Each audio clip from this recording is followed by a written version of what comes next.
And then as we go on, he says, shut the words until the time of the end. Knowledge will increase. In other words, the book will be opened in the time of the end. The prophecies of Daniel and Revelation have come to light more in the last 200 years of the church's history than since any other time since they were composed or written. And so we are living in the time of the end where there's great knowledge on that. Now, I'm trying to read through all this and still have time to get to these prophecies. I look at the clock and it always is disheartening when I see how little time I have. Then I, Daniel, looked, and there stood, I'm in verse 5 of chapter 12, there stood two others, one on this riverbank and another on the other riverbank. That happens in Daniel 10:4 also.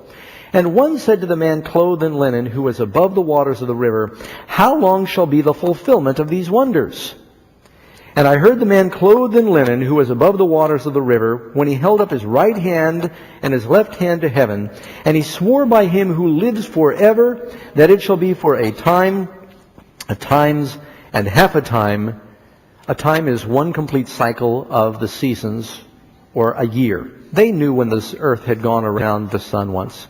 One time was 1 year. A times means a pair or a couple of years, so that's how many? 2. 1 and 2 is 3. And a half. 3.5. 1,260 days in the Jewish lunar calendar. 42 months it refers to in Revelation. This time period keeps coming up in the Bible. And isn't it interesting that the angel, with an oath, standing on both sides of the water, lifts his hand and he vows and he quotes his time again. It's a very important time. Now think about this. Why is 3.5, 42 months, 1,260 days such an important time? How long did Jesus teach before he was crucified? From his baptism till he died, 1,260 days. The rain was shut up during the time of Elijah, 1,260 days. If you read in the book of Esther, Vashti is dethroned after a feast. The Bible says in the 3rd year of the reign of Ahasuerus, there was a feast lasting 180 days. Keep in mind, in a Jewish year, 360 days, half of that is 180. Right? So it's simple math, you can do that. 8 and 8 is 16. 360 is 2. In the 3rd year of the reign of Ahasuerus, you can look in the book of Esther, feast lasting 180 days, 3.5. Then the whole book of Esther unfolds after a 3.5 year period. Stephen is stoned after 3.5 years of the apostolic, the first time that they only went to the Jews, 3.5 years. Stephen is stoned. Then the gospel goes to the Gentiles. Then you've got from 538 to 1798, 1,260 prophetic years. Now, one thing I want you to notice about 3.5, numbers represent things in the Bible. 7 represents a complete cycle of time, perfect cycle. You have 40 represents what? Generation. 40 years they wandered till that generation died off. Read the book of Judges. It's all divided in 20, 40, and 80. Okay? 12 represents the church. Leadership of the church. Woman with 12 stars above her head. 12 foundations in New Jerusalem. And it's filled by 12 times 12,000. Right? 3.5 is an interruption of 7. It's half of 7. It's cut in the middle. In the midst of the week, he's cut off. It represents a time of resistance, persecution, apostasy. During the time of Christ's ministry, 3.5 years, was he accepted or resisted? During the time of Elijah, 3.5 years of famine, what's going on? He's hiding out. Jezebel's killing the prophets. They're in caves. During the time when 1,260 years, was it a time of open preaching of the gospel, or did the church have to prophesy in sackcloth, resistance, persecution? Something else you notice is there is a death at the end of the 3.5. When did Jesus die? At the end of the 3.5. At the end of 3.5 after Christ, Stephen died, first Christian martyr. At the end of the 3.5 in Elijah's time, the prophets of Baal are executed. And then Jezebel says, I'm going to kill you, and he has to flee. At the end of the 3.5 prophetic years, 1260, 1798, the beast receives a deadly wound. Always seems to be a death after the 3.5. And even in the book of Esther, Haman is executed.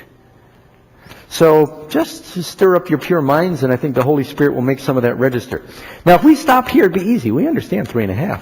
But there's 2 other time periods. It says here, a time, and half a time. I'm in verse 7. When the power of the holy people has been completely scattered. You notice, 3.5, time of persecution. All these things will be finished. Shattered. Although I heard, I did not understand. So don't feel bad. Daniel's having trouble understanding this. I did not understand. Then I said, my Lord, what shall be the end of these things? And he said, go your way, Daniel, for the words are closed up and sealed till the time of the end. Now, you know something? I emailed some of my friends, and I've gotten a lot of help from some of my friends out there in studying this. Pastor Doug stands on the shoulders of other people, as Newton said. There is a mirror in Daniel 12 that someone brought to my attention. It says in verses 1 and 2, Michael will arise at the end of time. It says in verses 11 and 13, Daniel will rise at the end of the days. It says in verse 1 and 2, those who sleep will awake. In the end of the chapter, it says those who enter into the rest will awake. It says in the first few verses, they'll be raised for their reward. They're in the book of life. In the end of chapter 12, it says Daniel will receive his allotted portion. He will be blessed. It talks about a distress in verses 1 and 2, time of trouble. In the 1290, it talks about a period of distress. In verse 3, I'm showing you a mirror between the beginning and end of Daniel 12. Instructors who have insight will shine brightly like the firmament. Verse 10, instructors who have insight will understand. You can go to verse 4. Daniel, conceal these words, seal the book. Verse 9, these words are concealed. The words are sealed until the time of the end. Verse 4, the end of time. Verse 5 and 6, there are 2 others standing on the river. In verse 8, Daniel hears, but he doesn't understand. And finally, you know what's happening? Is there's a mirror going like this through Daniel, and you know when it reaches the middle? When the angel stretches his legs across the 2 waters. You see a reflection in the water? And he makes a vow with his hand held to heaven. It's going like this, and it's focusing our attention on that time period of 1260 because of the reasons I told you. That time period unlocks a lot of stories in the Bible, doesn't it?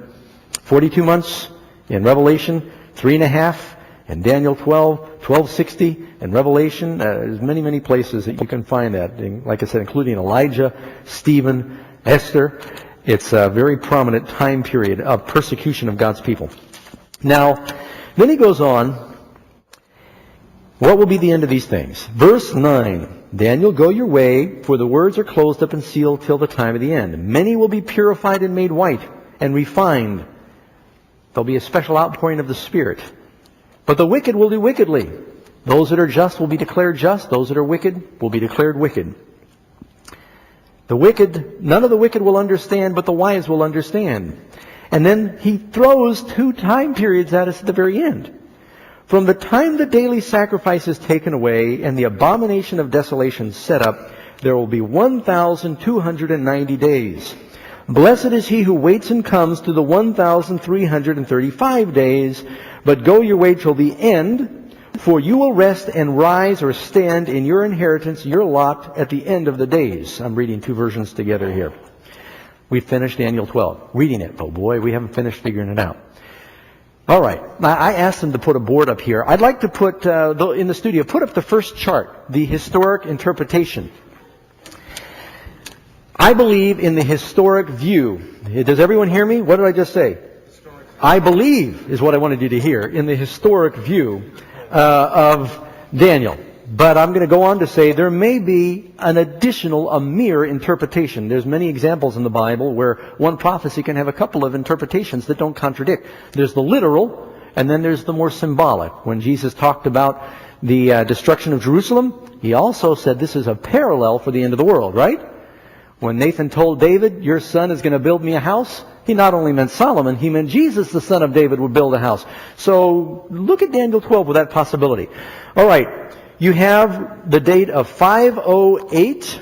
Let me put the dates down here so I don't confuse myself. You've got 538. Yeah, that's what you got it right up there. That's the historic view. And then you've got 1798. And then you've got 1843.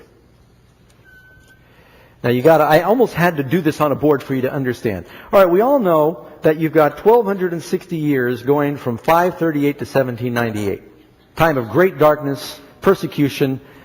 Beast receives a deadly wound here. But then he says there's the 1290. Well, if you go back 1290 from 1798, now I'm not going forward, I'm going back. It comes to the first time that Clovis, the king of the Franks, French known today, converted to Christianity, the Catholic version. It was becoming a political thing. And it was the first time that the church and state united, and the church in Rome received an army to do their bidding. By 538, they had got rid of their three enemies, the Heruli, Vandals, and Ostrogoths. And that's when they were sort of uninterrupted in their power. So they go there, and then they say if you go 1335 from 508, that brings you to 1843, which is where you've got the Great Awakening, the proclaimant of the Second Coming. It turned into the Great Disappointment, but there was a great religious awakening that the history books support in this time period. All right, I'm going to set this aside for a second. This is the historic view. How many of you have seen this?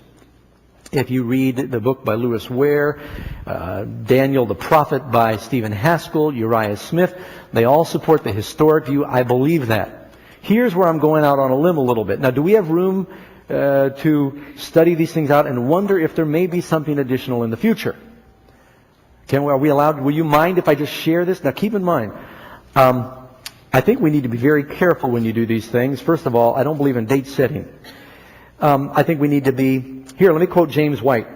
In exposition of unfulfilled prophecy where history is not written, the student should put forth his propositions with not too much positiveness, lest he find himself straying into the field of fancy. What I'm sharing with you now is basically just study. We need to explore, because even Daniel said there's some things I don't understand. In the Sabbath School study, the writer also says there's a lot of propositions about this. I would respectfully disagree with the writer of the lesson where he says, we reject any future application. I think there may be something future in Daniel 12. Let me tell you why. Just looking at it honestly. Daniel 12, first of all, Daniel 11 says, the time of the end, the time of the end. Then Daniel 12 says, Michael stands up, resurrection, great persecution, great time of trouble. You go to the end of the chapter, Daniel, you will rest and stand in your lot at the end of the days. The whole context of everything is the great crescendo of prophecy. It's the great climax. To say that all of a sudden everything raptures back to Clovis, the king of the Franks, and what happened in 508, I think you can't block the prophecy there. I think you're limiting what may be there. Now, there are some quotes by the Spirit of Prophecy that have sometimes been misunderstood. Let me give this to you. This is from the Seventh Bible Commentary, 971. Let's put that up on the screen here. The people will not have another message upon definite time. After this period of time, she's speaking of the 2300-day prophecy that ends in 1844.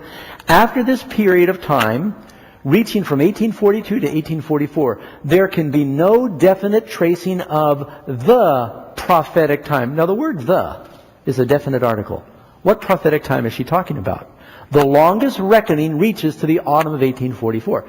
Many people have used this statement and different forms of this statement to say, Ellen White said there could be no future interpretation of any prophecy. And she didn't say that.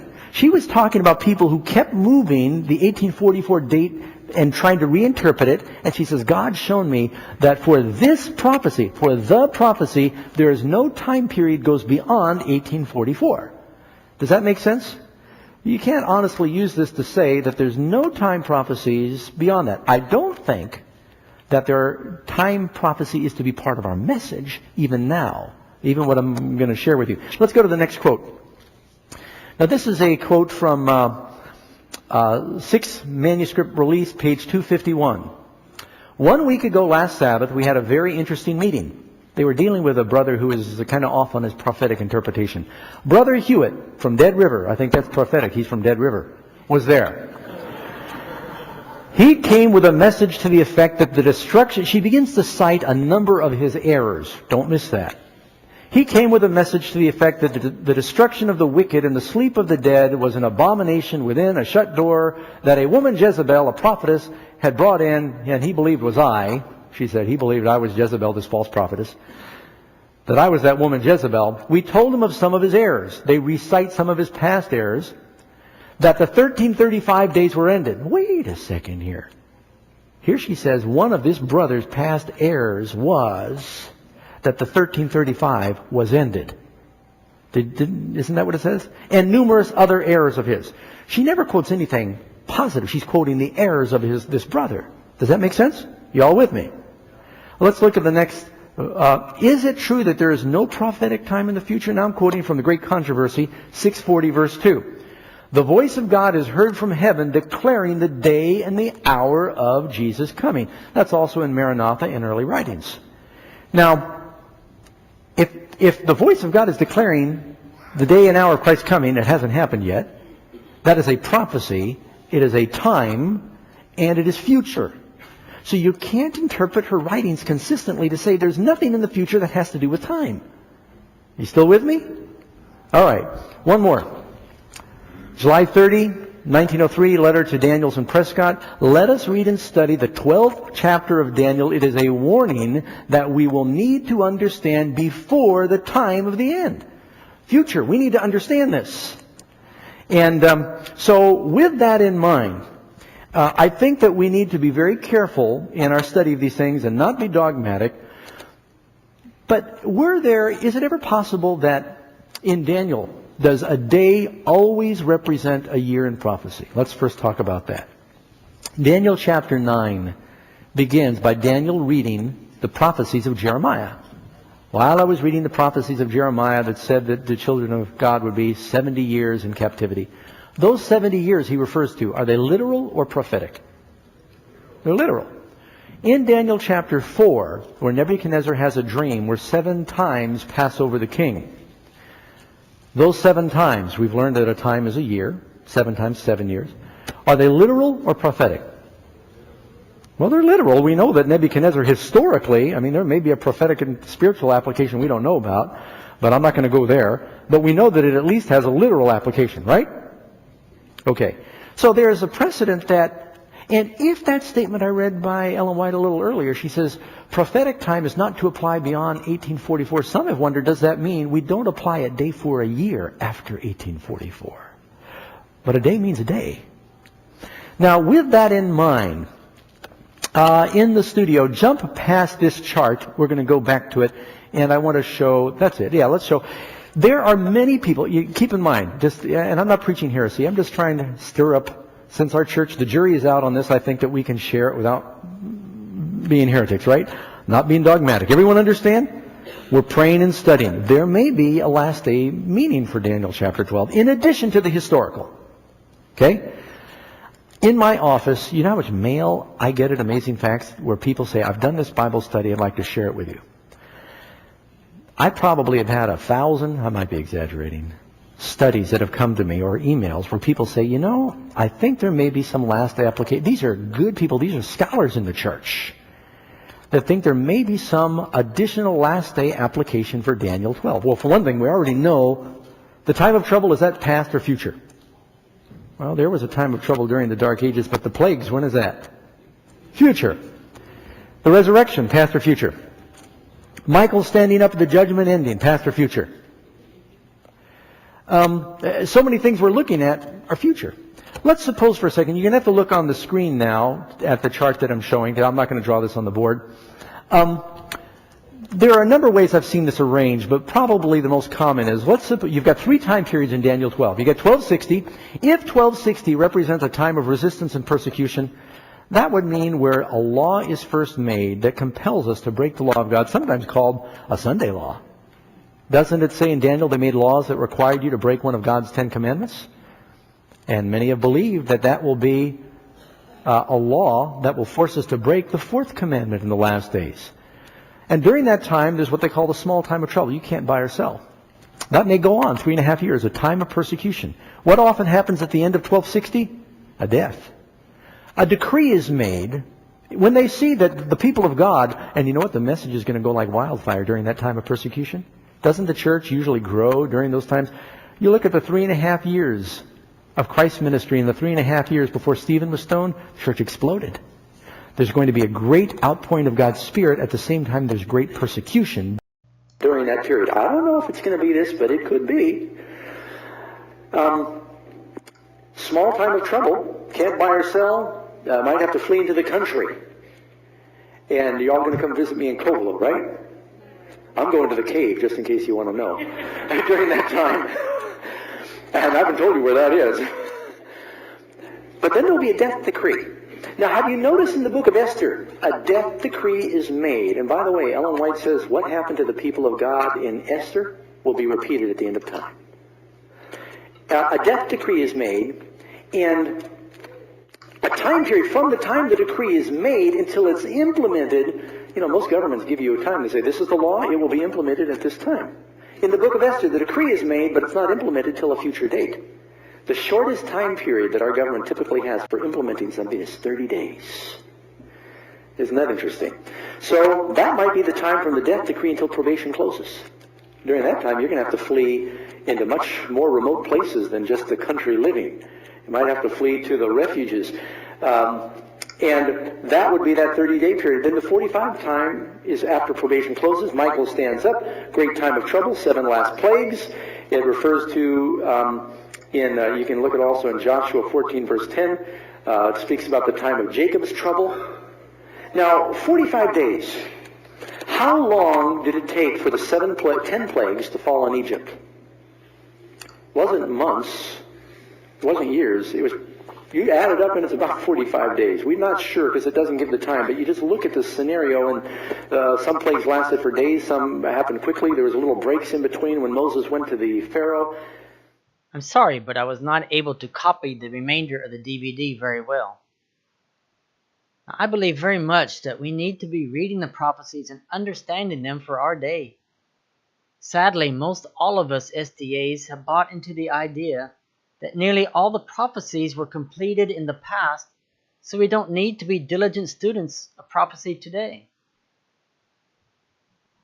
Even SDA President Ted Wilson said in October 2015, "We are to follow the historicist view of prophecy and biblical understanding. Pastors, teachers, administrators, church elders, leaders, members, don't let anyone turn you from the historicist understanding." I must respectfully disagree.